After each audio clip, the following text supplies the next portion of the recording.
Hi, my name's Samantha, and along with my husband Tom and our two girls, Mila and Callie, we make up Our Wandering Hearts.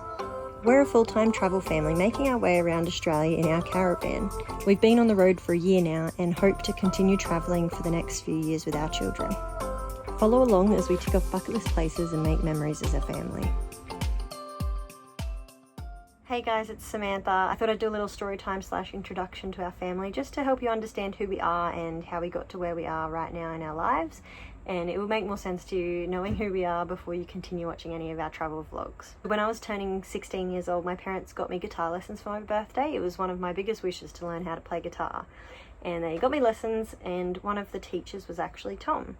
We lived in a really small town with like 15,000 people at most, so I'm not really sure how we didn't know each other already. There were 3 schools, I suppose. He went to different schools, so that was one of the reasons. But we definitely shared a lot of mutual friends. My parents got me the guitar lessons instead of a guitar because they said I needed to learn guitar first before I committed to a full guitar. I went to one of the lessons and the guy teaching me was a bit sus, but I sat with him anyway. But I actually heard Tom in the other room playing guitar to one of his students. And it was really weird. I was always like really afraid of boys and a bit afraid of anyone really. But as soon as I heard his voice, it sort of clicked to me like, I think I wanted to get to know this guy. At the end of the lesson, he left out the same door that I was waiting in, and I saw his hat read FML on the back of it, and I just thought that was hilarious and cool at the time, of course. So I was wearing my Dr. Seuss Sam I Am shirt, which is ironic because Sam I Am. But now looking back, I just feel a bit embarrassed that I did that. But it worked on him, apparently. One of our mutual friends actually connected us, and we started chatting on Facebook, and eventually we met up. And we hung out, and soon after we were dating. And then 6 months later, Tom actually moved to Brisbane to study at university, and we had to start long distance. So that was 2.5 years or 3 years of long distance relationship. It was rough. We broke up a couple of times, but we always came back together closer than ever, and knowing that that was actually what we wanted. Once Tom graduated university, we moved in together. That was probably 2015, and we decided pretty quickly after having jobs and the classic mundane lifestyle routine that we wanted to travel. It was definitely mostly my idea that put it in our heads, but Tom was fully on board with doing whatever I wanted to do, I suppose, and he also wanted to explore a little bit too, so it worked out really well. By the middle of 2016, we'd saved up as much as we could, and it was time for us to head to Europe. We fit all of our clothes and belongings in carry-on backpacks and backpacked through Europe for 6 months. That trip to Europe absolutely changed our lives. We came back completely different people with very different goals to when we began. We knew that we didn't want to go back to the mundane lifestyle, and we definitely didn't want to work for other people. It really felt like our entrepreneurial lifestyle was just beginning, and actually while Tom was hungover in Switzerland, he came up with a business idea for me. He knew I didn't want to come back to a job that I didn't love, so he thought of the idea, My Papa. My Papa became my very first business that I started once we were back from Europe. Originally it was just hand making dog bandanas, bow ties and everything like that. Eventually I became really good at sewing, which was a surprise because I hadn't done it since like home economics classes in high school. But yeah, I got really good at it, and I decided to start making dog collars, dog leads, dog harnesses, pretty much anything you can think of that would go with a dog stylishly and comfortably. The big thing that I loved about My Papa was that it was handmade and eco-friendly. So all the materials we used were earth-conscious, and we made sure to only use cotton fabrics or just natural fibres, and the hardware was always metal, so there was no plastic going into the rubbish. But yeah, I really loved that business, and I was really proud of that business. My Papa became really successful over the next few years while we were also travelling part-time and saving up for a house deposit and a lot of the classic things that you do at that age. We also got engaged in that time, and then by 2019 we'd been to like 43 different countries or something like that, and we had gotten married in March of 2019. So we went on our adventure moon, had a really great time there, loved it. Finally got to go on my bucket list trip of a safari in Zimbabwe, and that was absolutely amazing. I would highly recommend anyone doing that if they were thinking of wanting to do that. It was incredible, and I always talk about wanting to go back to Africa and seeing more because it was just stunning, and I feel like there's so much to explore there. and so many different cultures, and it's just beautiful. So while we were on our adventure moon, which we called it, for 4 months traveling around the world, we decided to actually buy a bus when we got home, and we converted that bus into our beautiful little home on wheels that we lived in. And we lived in it for 6 months and fell pregnant with Mila, which is our firstborn child. And that's actually when Tom had started his newest business, and the one he's currently still working on, which is a huge deal. He's been working on that business for so long, and I'm really proud of the way he's grown it and made it to the point where he can actually get it to work for him rather than the other way around. And he only has to work a few hours a day, so that's really cool too. So while we were in this bus that we called Sunny, we were traveling in Tasmania with my family, and it was actually the beginning of 2020, which is when COVID hit. So we actually had to leave Tasmania really urgently, get a ferry back over so we could get back to Queensland before all the borders shut and we were kicked out of our own state. While I was also pregnant. So we fell pregnant at the same time and needed to get home so we could kind of settle down before having the baby and not be in a totally random place living in a bus during the peak of COVID. So we made it back, rented a house, actually sold the bus, sadly, because we just didn't imagine it working for us at that time, having the baby and COVID all hitting at once. So we named our first baby Mila. She was born in September 2020, and after she was born, our lives changed again completely in a very, very different way to what we ever expected as well. Becoming a parent is a really huge life change. People try to tell you how you're going to change, or like what's going to happen, or like, oh my God, it's amazing, like you'll never be the same again. But I think you won't ever understand how much you actually change until you become a parent. And even myself, I've even tried to explain it to other people how exactly it would feel, but it's just impossible. Like, you cannot put the words into a conversation and explain just how deep this will change you as a person. Also, your relationship. Tom and I were very tight before having children. We still are, of course, but it was in a way that, like, he was my whole world and I was his, and nothing could change that, and I refused to admit that it would ever change. But of course, bring in a baby, that changes. We still love each other the same way, probably even more, honestly. But it's just, I don't know, it's different. It's like you have this whole other person that you have to think about constantly, and it's nothing to do with yourself anymore. You are no longer a person that can be selfish. You are now a person that is looking after this human being and making sure that they stay alive and feeding it and caring for it through the night, and you're exhausted because they don't sleep, and you worry about all the things that come with becoming a parent. But yeah, anyway, that's enough about that. That's a whole other topic that we can discuss at a later time. So we became parents, and then we decided that when Mila was about 7 months old, we wanted to start doing little trips again. And also COVID had settled down a bit, so we were able. We went on a trip to Cairns, just a little tropical North Queensland getaway for 2 weeks, and we really loved that. Tom getting away from work was amazing. He felt like a different person again. Every time you go away, I swear you change as a person and come back different. But he decided on that trip that we should start doing something called the 6 and 2. The 6 and 2 was an idea that he came up with that would basically be stay at home and work for 6 weeks and then go away for 2 weeks anywhere around Australia. Overseas if you could, but it's too far away usually. But we just did little trips in Australia. So over the next year and a half, we visited tropical North Queensland twice, Uluru and the Red Centre, South Australia, Kangaroo Island, and then we also went to Tassie for a little snow trip. By Christmas 2021, I was actually pregnant again with Callie.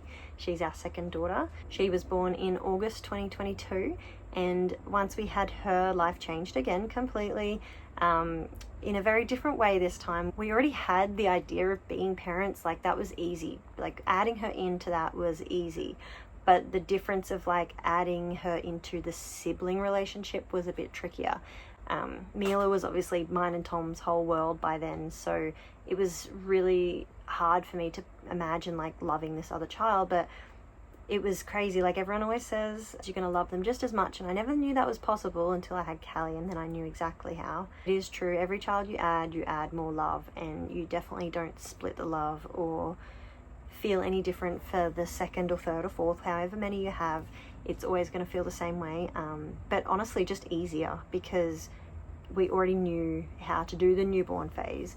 But Callie added a few extra little hurdles along the way of, like, she had hip dysplasia, so she had to be in a Pavlik harness for 3 months, which was really tough. And she also got COVID and had to be hospitalized because she wasn't eating. There's a lot of stressful times with Callie, so obviously you still get that with the second, third, fourth child, whatever. But yeah, just the all-roundness of adding another child wasn't so bad. Just the tricky parts were the hardest parts. It was pretty much while we were pregnant with Callie that we decided that we wanted to full-time travel, because our 6 and 2s weren't enough for us by that point. Tom was getting to a point in his business where he was able to step back a lot more, and he had more employees. So he was getting closer to being able to travel full-time.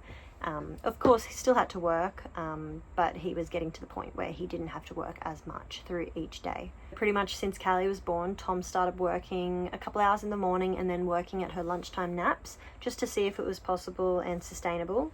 And it was, of course. By the time Callie was 6 months old, we were waiting for the all clear from the hospital to make sure her hips had healed correctly. We're still in a stage where we have to keep getting her x-rayed over the course of the next couple of years just to double check on it. But so far, we have had good reviews, so that's really good news. Once Callie hit 6 months old, we were ready to move out of our house, pack up all our stuff, and hit the road. We were thinking originally of just doing a 4-month trip in Tom's parents' caravan, just to, I guess, start off our full-time world travel in a more simple way and kind of exciting, like living in a caravan. We've never done that before. That'll be cool.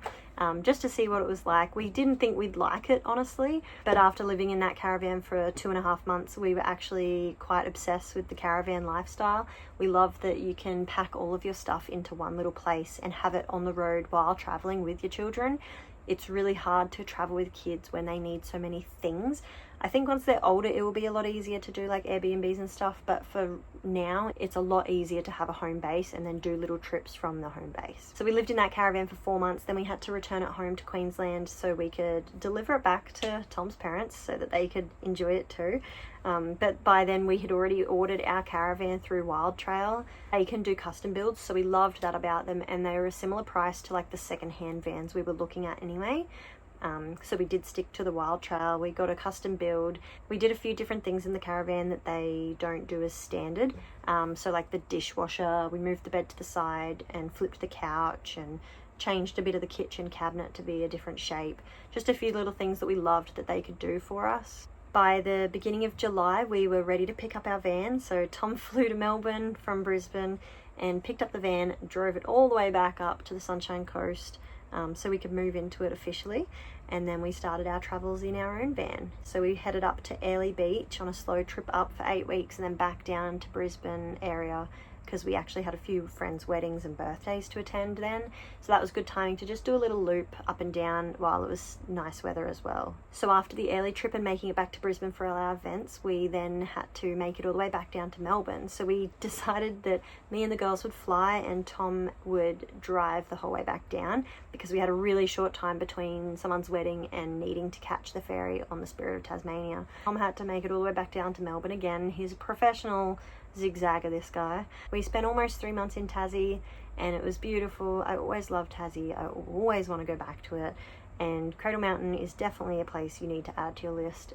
It's one of my favourites in all of Australia. And then it was due to be Christmas time, so after Tasmania we made it back to Melbourne and put the caravan in storage and flew back home for Christmas. We were going to spend Christmas with our family for a week and then head over to Japan for 3 weeks. So we did exactly that, and it was only 48 hours into our trip in Japan that our daughter broke her leg at Disneyland. It was a total freak accident. Tom was wearing these hiking boots that had loops on them for the laces. One of his shoes got connected to the other while he was like sort of running with Mila, and they both just slammed to the ground. Mila's leg completely twisted up and snapped, and we just knew instantly that something was really bad with it. Usually if she'll like graze herself or something, she'll like scream, but you can sort of see in them that they're like, I am okay. But this was one of those situations where you were like, I know that this is wrong and something is really wrong. And we instantly like freaked out, basically.